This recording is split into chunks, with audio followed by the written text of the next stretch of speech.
Shishak or Susac or Shishak is the biblical Hebrew form of the first ancient Egyptian name of a pharaoh mentioned in the Bible. He is usually identified with the historical pharaoh Shoshenq I.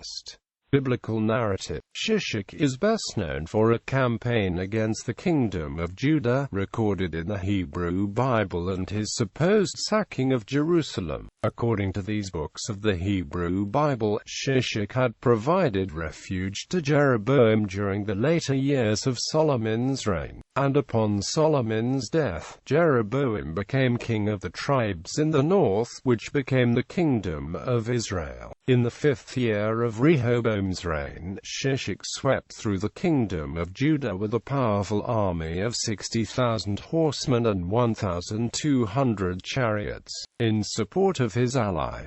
According to 2 Chronicles chapter 12 verse 3, he was supported by the Lubim, the Sukkim, and the Cushites.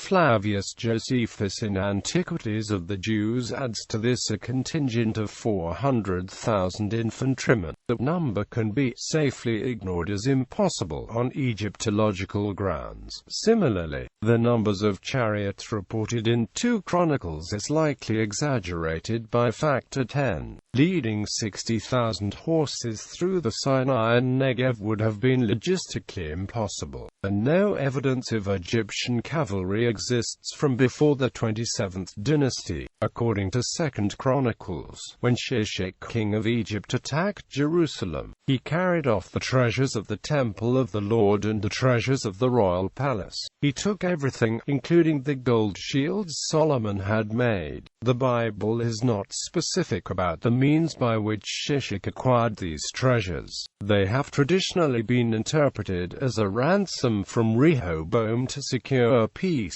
However, if Shishak is to be equated with the historical Shoshenq I, then this ransom is highly unlikely. Firstly, no united monarchy of Israel and Judah occurs in Shoshenq's list of conquered enemies. Second, the material culture of 10th century Jerusalem and surroundings was too primitive to allow for any treasure that an Egyptian pharaoh would have been interested in. Israel Finkelstein concludes that the looting narrative should probably be seen as a theological construct rather than as historical references. Shishak's name. Texts written in various ancient languages seem to indicate that the first vowel was both long and round, and the final vowel was short. For example, the name is written in the Hebrew Bible as the variant readings in Hebrew, which are due to confusion between the letters NLT and GT, Yod and NLT and GT, Vav, that are particularly common in the Masoretic text, indicate that the first vowel was long in pronunciation.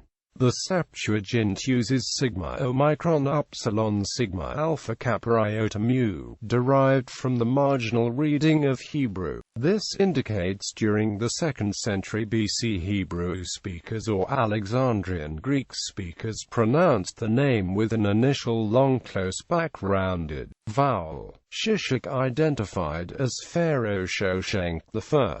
In the very early years after the decipherment of Egyptian hieroglyphs on chronological, historical, and linguistic grounds, nearly all Egyptologists identified Shishak with Shoshenq I.